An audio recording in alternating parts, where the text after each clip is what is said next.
Sit in my seat and refuse to move? Enjoy being uncomfortable, by user redphantom000.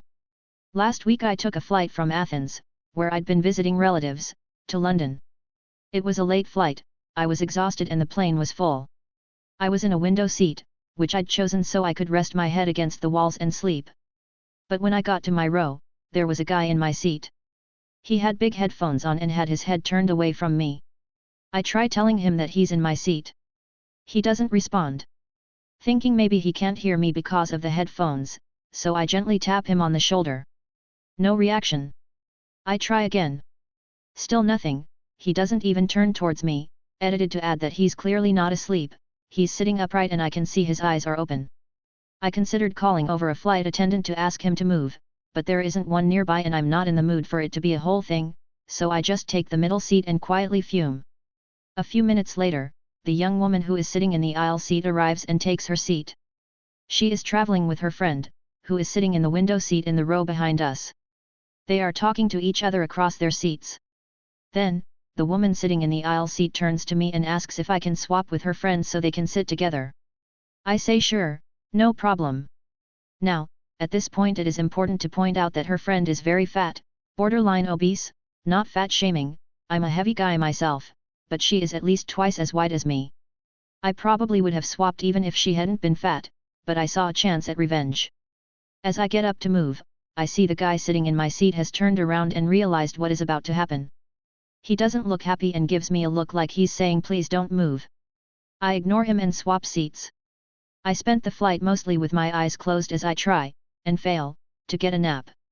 But I do occasionally have a look at the row in front of me, and I am very satisfied to see that the fat woman in front of me is taking up nearly half of the window seat as well as her own seat, and that the guy in my seat is squashed up against the wall of the plane.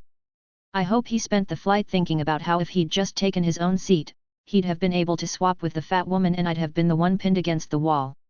Maybe next time he will think twice before he takes someone else's seat? Racist Neighbors, by user StarTac_aficionado.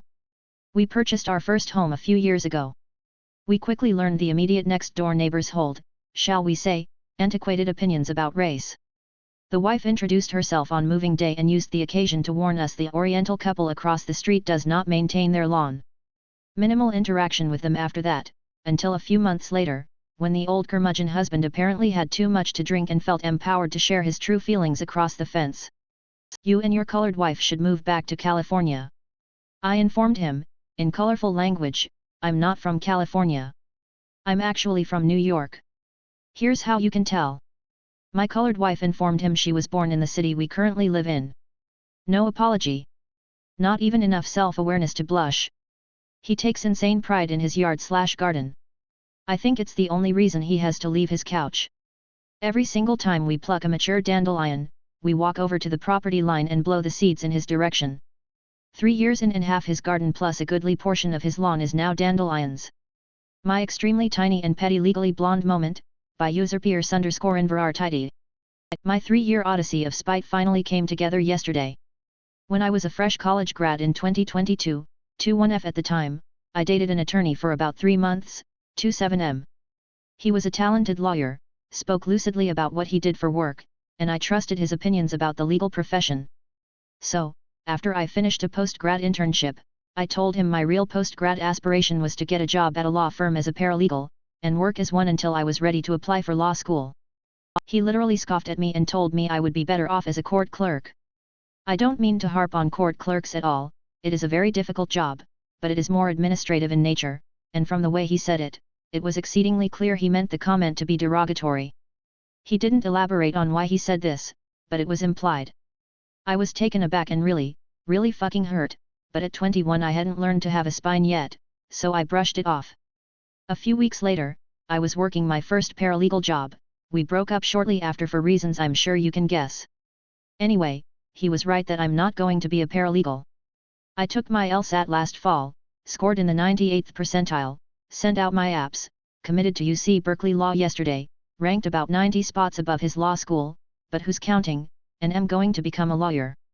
He is currently blocked on LinkedIn after I was the recipient of some profile creeping from him, but today I'm going to unblock him so he can see. Definitely reminiscent of the scene from Legally Blonde where she gets the prestigious internship. Remember those hours we spent in the hot tub on spring break? Smirking face. Well, this is so much better. Edit. I'm blown away by the number of kind comments this post has received. Thank you so much for sharing in my pettiness. I hope you're all achieving your dreams too. 2 hearts. Beep your horn at my mother, get mildly inconvenienced, by user Gracie18EV. My mother, 60s, was putting shopping bags into the side door of her car whilst in a car park. While doing this, a lady, 20s, who was parked diagonally in front of her started driving slowly towards her, crossing the midline of the spaces.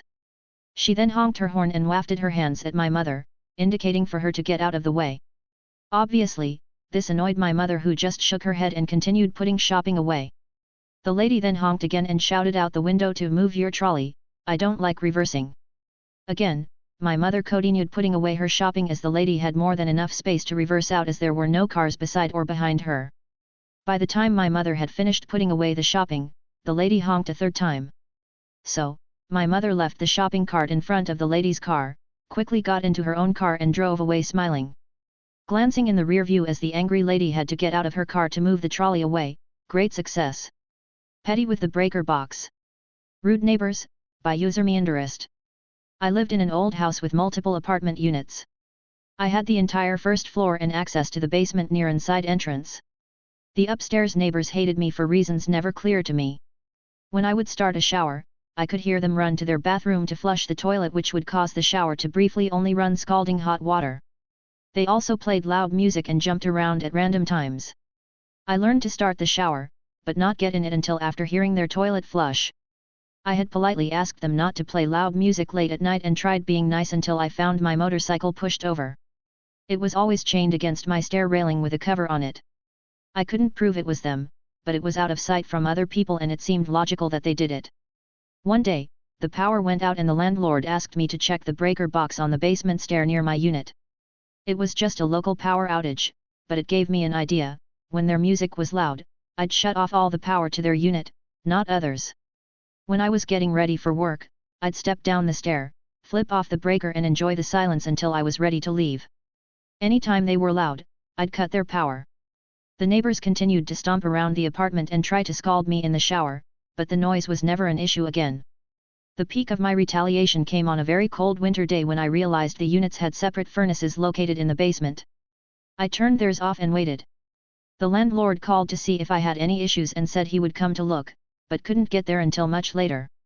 I turned it back on just before his arrival. The landlord asked all the tenants if they were experiencing any issues, but everyone else said it was fine and he never figured out I was the culprit. I'm not proud of my pettiness, but still smirk when I think of this.